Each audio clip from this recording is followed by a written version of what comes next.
안녕하세요. 굿TV 시청자 여러분, 저는 안산시 열려문 사거리에 위치한 새방주교회를 섬기는 박상찬 목사입니다.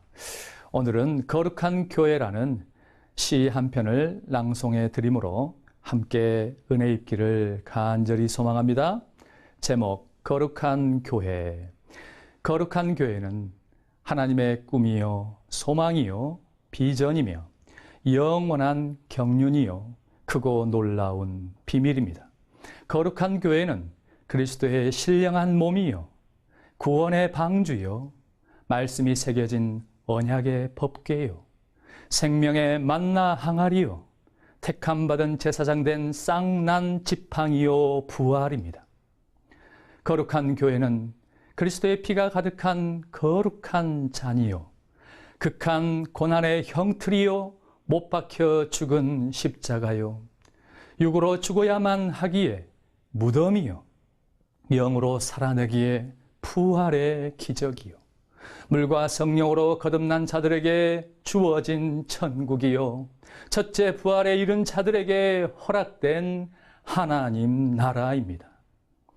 기근에 헐벗고 추린 자들에게 향기로운 떡을 구워내는 베들레헴 떡집이요, 믿음의 여인에게 마음껏 주어가도록 허락된 보아스의 보리밭이요, 말씀대로 순종한 어부들의 만선의 기쁨으로 채워진 갈릴리 고깃집이요, 숯불에 구운 떡과 고기로 조반을 차려주신 예수의 사랑의 식탁입니다.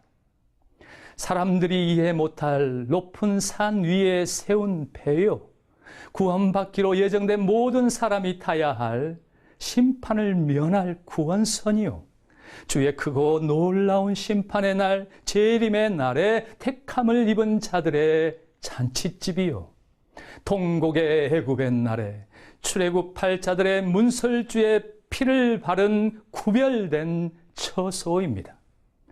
거룩한 교회는 광야길에 세운 성막이요, 불기둥 구름기둥으로 영광을 나타내신 하나님의 권능의 처소요, 꺼지지 않는 불이 붙은 가시덤불이요, 모세라도 신을 벗고 여호수아라도 신을 벗어야 할 거룩한 처소요, 정탐꾼 주의 종들을 숨겨주고 붉은 끈을 매단 기생 라합의 집이요, 오갈 곳이 없는 이방 여인 룻의 시어머니 나오미의 품임이지요. 거룩한 교회는 세상에 가득한 가증한 일로 말미암아 눈물로 탄식하며 기도하는 자들이요, 주의 날을 대망하며 기도의 자리를 평생 떠나지 아니하는 자들의 심령이요, 병들고 삶에 지친 자들의 치료와 안식의 처소요, 피치 못할 억울함과 불리함, 그리고 생명의 위기로부터 피할 도피성이요, 종이라도 자유하게 되고 모든 잃어버린 것과 빼앗긴 것들을 다시 찾을 희년이요, 세상길에 더러워진 제자들의 발에서 신을 벗겨 씻어주신 예수의 손이요, 그리스도의 머리됨을 붙잡은 자들이요, 주 안에서 서로 용납하며 사랑으로 섬기는 자들이요, 오병이어라도 아낌없이 나누는 사랑을 실천하는 자들입니다. 거룩한 교회는 하나님 아버지를 모시고 예수님을 따라가는 구원받은 자들의 예배의 처소요, 사랑으로 섬기는 천국이요, 가정입니다. 내가 이 반석 위에 내 교회를 세우리니 음부의 권세가 이기지 못하리라. 할렐루야! 감사합니다.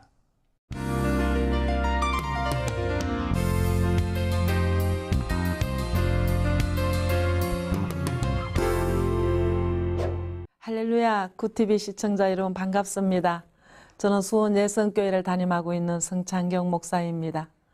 오늘은 시편 119편 36절에서 37절의 말씀으로 은혜를 나누고자 합니다. 시편 119편은 이 세상에 있는 아름다운 어떤 것을 다 동원한다 하더라도 표현할 수 없는 하나님의 나라와 은혜를 말씀을 통하여 교훈과 기도와 찬송으로 노래하는 시입니다. 말씀의 지혜 외에는 인생과 삶에 대한 해석을 할 수 없음을 알게 됩니다. 수없는 말씀이 우리의 마음밭에 뿌림을 당해도 왜 열매를 맺지 못할까를 생각할 때 복음서에 기록된 것과 같이 아무리 말씀을 받아도 세상과 재리의 염려와 유혹과 불신들이 탐욕으로 마음밭에 가득하기 때문에 말씀이 말씀되지 못하는 것입니다. 욕심을 부리면서 쌓고 널피다가 죽는 존재라 해도 가언이 아닐 정도로 인간의 탐심과 탐욕은 밑둘린 독에 물 붓듯이 다함이 없고 끝도 없습니다. 욕심이 잉태한 적 죄를 낳고 죄가 장성한 적 사망에 이른다고 하신 같이 결국은 욕심 부리다가 인생이 끝나게 되는 것이지요. 욕심과 탐심이 우리에게 올 때는 거부할 수 없는 모습으로 오기 때문에 우리는 쏟게 됩니다. 욕심은 나에게 없는 외모와 재능과 재물들을 부러워하는 틈을 타고 잉태됩니다. 신앙이 없는 사람들은 이 세상에서 누리고 쓰는 것을 부러워하지요. 이 부러움은 아무것도 아닌 것 같지만 말씀이 생명되지 못하도록 가로막고 있는 탐욕으로부터 시작이 됩니다. 우리가 가장 경계해야 할 대상은 부러워하는 마음입니다. 예수 믿는 길에는 분명한 목적이 있어야 하지요. 잘 먹고 잘 사는 것이 목적이 아니라 그리스도의 형상을 입는 것이 목적이어야 합니다. 신앙의 목적이 분명히 있다면 탐심을 이길 수가 있습니다. 주님의 말씀에 눈에 열리게 되면 세상에서는 만날 수 없는 가치를 만날 수 있기 때문에 인간의 탐욕과 세상 것에 대해서 다 내려놓게 되고 하나님의 말씀을 따라갈 수가 있게 되지요. 말씀에서 하나님을 만나게 되면 가치관이 달라져서 이 땅의 것은 아무것도 아님을 알게 됩니다. 나의 감정과 자존심에 매여 씨름하지 않고 땅의 것을 내려놓고 위의 것을 하나님의 형상을 입기 위하여 애쓰고 달려가게 되지요. 베드로가 배와 그물을 어떻게 버렸겠습니까? 더 가치 있는 것을 만났기 때문에 호련히 버려두고 갈 수 있는 것이 아니겠습니까?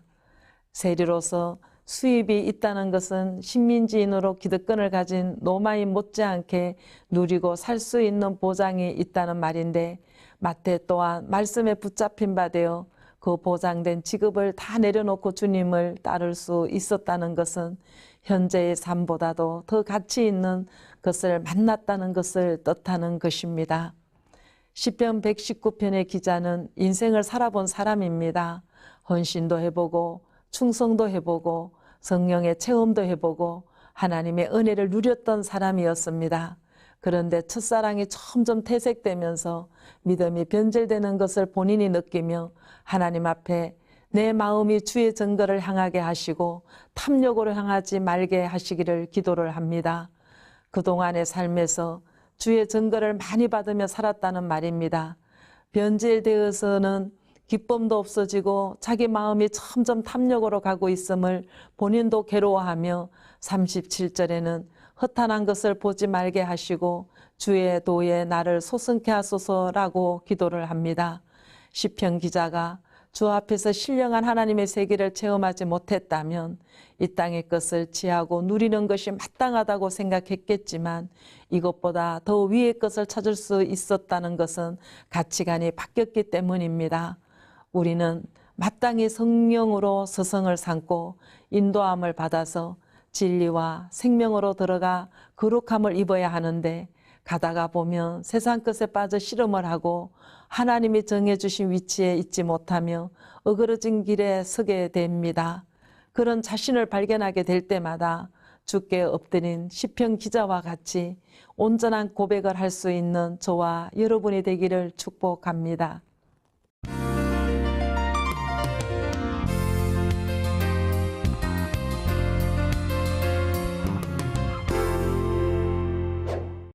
굿TV를 시청하시는 시청자 여러분, 그리고 민족과 나라를 염려하며 함께 울며 기도하는 해동포 750만 우리 성도 여러분, 한 주간 동안에도 주님의 은혜 가운데 평안하셨습니까? 저는 나라와 민족과 여러분의 지역을 섬기고 있는 강남 임마누엘교회를 담임하고 있는 장요한 목사입니다. 오늘 성도 여러분과 제가 함께 은혜 받을 말씀은 구약성경 에스더 4장 12절로 17절의 말씀에 근거하여 오늘의 제목은 목숨을 건 에스더의 기도라는 말씀으로 이 시간 우리 성도 여러분과 제가 함께 은혜를 나누려고 합니다. 우리가 다 아시다시피 그러면 기도란 과연 무엇일까? 기도는 어떤 위력을 갖고 있고, 기도는 어떤 힘을 갖고 있고, 기도는 어떤 생명력을 갖고 있는지 한번 살펴보도록 하겠습니다. 먼저 히브리어 말씀에 보니까 기도란 대피라라는 뜻을 갖고 있습니다. 헬라어는 수아울이라는 뜻을 갖고 있는데 이 말은 5가지의 뜻을 갖고 있습니다. 첫째는 하나님께 간구하는 것이요, 두 번째는 하나님께 질문하는 것이요, 세 번째는 하나님께 요청하는 것이요, 네 번째는 하나님 앞에 호흡하는 것이요, 다섯 번째는 하나님 앞에 요구하는 것이라고 얘기하고 있습니다. 그러면 기도는 어떤 위력을 갖고 있는지, 먼저 프랑스의 유명한 소설가인 베르베르라는 사람이 쓴 책 가운데 개미라는 책이 있습니다. 그는 다음과 같은 말씀을 했습니다. 뭔가 이 땅에 하찮은 일도 따지지 말고 최선을 다하라고 말씀하고 있습니다. 왜냐? 죽음이 찾아오기 전에 뭔가 이 땅에 이름을 남기라는 것입니다. 당신이 태어난 곳은 우연이 아니고 당신이 이 땅에 무엇인가 위하여 사명을 다하고 죽으라는 것이 있습니다. 그렇습니다. 오늘 여기에 이 본문의 말씀 가운데 에스더는 이와 같은 사건 가운데 심각한 일들이 하나가 있습니다. 여기에 나오는 주인공은 하만입니다. 모르드게입니다. 에스더입니다. 그리고 여기에 나오는 많은 소수민족의 이야기가 나옵니다. 그 가운데 하만이라는 사람은 알레멕의 족속의 이간 자손이며 총리로 성공한 인물입니다. 그런데 어느 날 모르드게라는 사람이 왕궁에 문지기했던 그 소수민족의 유대인 사람입니다. 이는 최선을 다했지만 하만이라는 사람의 미운 털이 백했는지 그 하만이라는 사람이 모르드게를 죽이려고 몸부림을 칩니다. 별 방법을 다 씁니다. 그러나 그는 아랑곳하지 않고 열심히 최선을 다했지만 어느 날 갑자기 죽음이 임박한 얘기를 듣고 그는 자기가 길렀던, 자기와 함께했던, 함께 기도하며 눈물을 흘렸던 에스더에게 이런 얘기를 합니다. 에스더 4장 16절의 말씀에 보니 가서 수산의 성 안에 있는 모든 유다 사람들을 모으고 저를 위하여 금식해 주십시오. 3일 동안에 밤낮으로 먹지도 마시고 저는 하녀들과 그렇게 금식할 것입니다. 그러니 비록 법을 어기지 마시고 왕께 나가 내가 기도하겠습니다 라는 말씀이 있습니다. 그리고 17절 16절의 말씀에 보면 죽으면 죽으라는 이야기가 에스더의 고백입니다. 그렇다면 오늘 시청자 여러분과 해동포 750만 성도 여러분 우리가 알 것은 첫 번째는 마지막 시대에 에스더의 기도가 여러분의 저의 기도가 되기를 바랍니다. 우리 신구약 성경 가운데 기도란 말이 9,800번이 나옵니다. 근데 누가복음 1장 37절의 말씀에 보면 이런 말씀이 있습니다. 하나님께서 불가능이 없다고 얘기하고 있습니다. 마가복음 9장 23절의 말씀에 보면 예수님께서 말씀하셨습니다. 하실 수가 있다면 무슨 일이냐? 내게 능치 못함이 없다는 말씀이 있습니다. 뿐만 아니라 신약성경 야고보서 5장 16절의 말씀에 보면 그러므로 너희는 서로 죄를 고백하기를 병 낫기를 위하여 기도하라. 의인의 기도는 역사는 힘이 크다고 말하고 있습니다. 이어서 17절의 말씀에 보면 3년 6개월 동안에 비가 오지 않았던 그 땅에 엘리야가 기도 말미암아 비가 왔다는 이야기가 있습니다. 그렇습니다. 기도는 절대로 공짜가 없습니다. 기도는 하면 할수록 역사가 일어납니다. 결국 이 에스더의 기도로 하만이 세웠던 그 장대에 자기는 죽게 되었고 에스더와 소수민족의 유대민족은 살게 되었다는 이야기가 오늘의 본문의 내용이 아니겠습니까? 영국에 나온 부흥사 스펄전은 이렇게 얘기합니다. 기도 없는 영은 죽은 영이라. 뿐만 아니라 기도는 생명을 살리는 도구라고 얘기를 하고 있습니다. 일본의 호즈라는 신학자는 다음과 같이 말씀하시기를 기도는 영적 갈급함을 해소하는 열쇠라고 말하고 있습니다. 여러분, 이제 저는 결론을 맺을까 합니다. 미국의 3중 고통을 겪었던 헬렌 켈러는 1880년부터 1968년도까지 미국 알라바마에서 태어났습니다. 19개월 동안의 심장병으로 고생하다 결국 보지 못하고 듣지 못했던 이 여인이 기도로 말미암아 일생을 아름답게 만드는 사유작가로 성장하고 축복을 받았던 사실을 우리는 다 아실 줄 믿습니다. 기도하는 사람은 하나님이 쓰십니다. 기도의 사람은 역사가 일어납니다. 우리 함께 기도로 승리하는 시청자 여러분과 해동포 750만 성도 여러분이 되기를 주님의 이름으로 축복합니다. 할렐루야!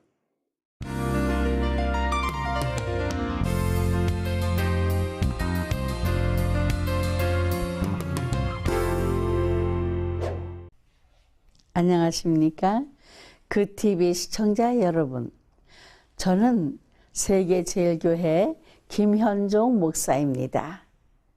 오늘은 데살로니가 전서 5장 4절에서 5절 말씀을 보겠습니다.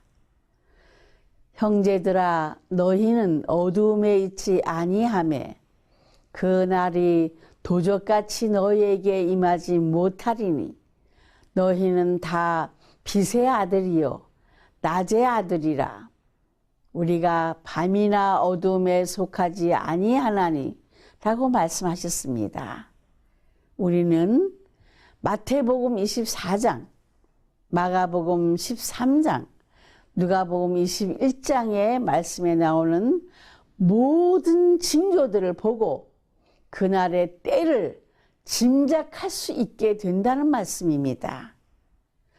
누가복음 21장 36절 말씀은 이방인들에게 밟히는 이 모든 일을 능히 피하고 라고 말씀하시면서 앞으로 올 큰 환난을 피하게 해 주실 것을 말씀해 주셨습니다. 계시록 3장 10절에서는 면하게 하리니 이는 장차 온 세상에 임하여 땅에 거하는 자들을 시험할 때라고 하시면서 온 세상을 시험할 대환난을 면하게 해 주신다고 약속하셨습니다. 요한계시록 7장 14절에서도 내가 가로되 내 주여 당신이 알리이다 하니 그가 나더러 이르되 이는 큰 환난에서 나오는 자들인데 어린 양의 피에 그 옷을 씻어 희게 하였느니라고 하시면서 큰 환난에서 나오게 해 주시는 것을 말씀해 주셨습니다. 이 사람들은 사도행전 2장 38절 말씀에서 베드로가 가로되 너희가 회개하여 각각 예수 그리스도의 이름으로 세례를 받고 죄 사함을 얻으라. 그리하면 성령을 선물로 받으리니의 말씀에서 회개하여 예수 그리스도의 이름으로 죄를 씻는 세례를 받고 계시록 19장 8절 말씀에 그에게 허락하사 빛나고 깨끗한 세마포를 입게 하셨으니 이 세마포는 성도들의 옳은 행실이로다 하더라고 하심같이 죄를 회개하고 용서함을 받은 사람들은 의인만 입는 흰 세마포를 입게 해 주시는 것입니다. 또 요한복음 3장 5절 6절 말씀에서는 예수께서 대답하시되 진실로 진실로 내게 이르노니 사람이 물과 성령으로 나지 아니하면 하나님 나라에 들어갈 수 없느니라.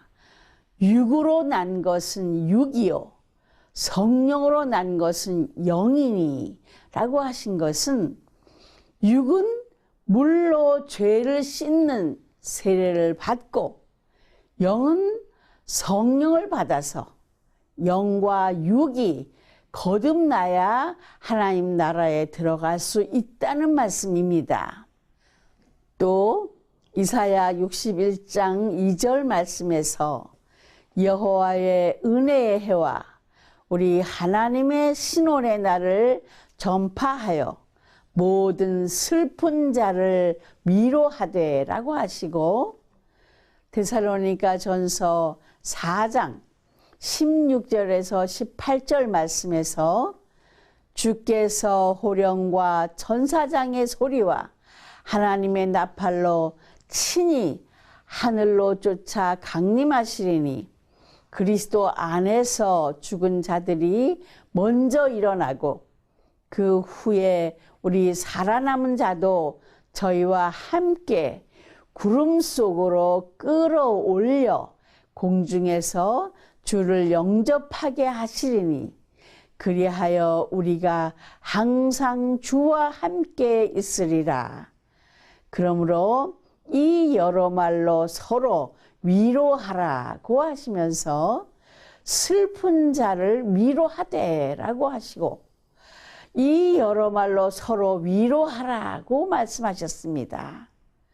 이 세상은 영원한 세상에서 볼 때에 너무나도 짧은 순간입니다.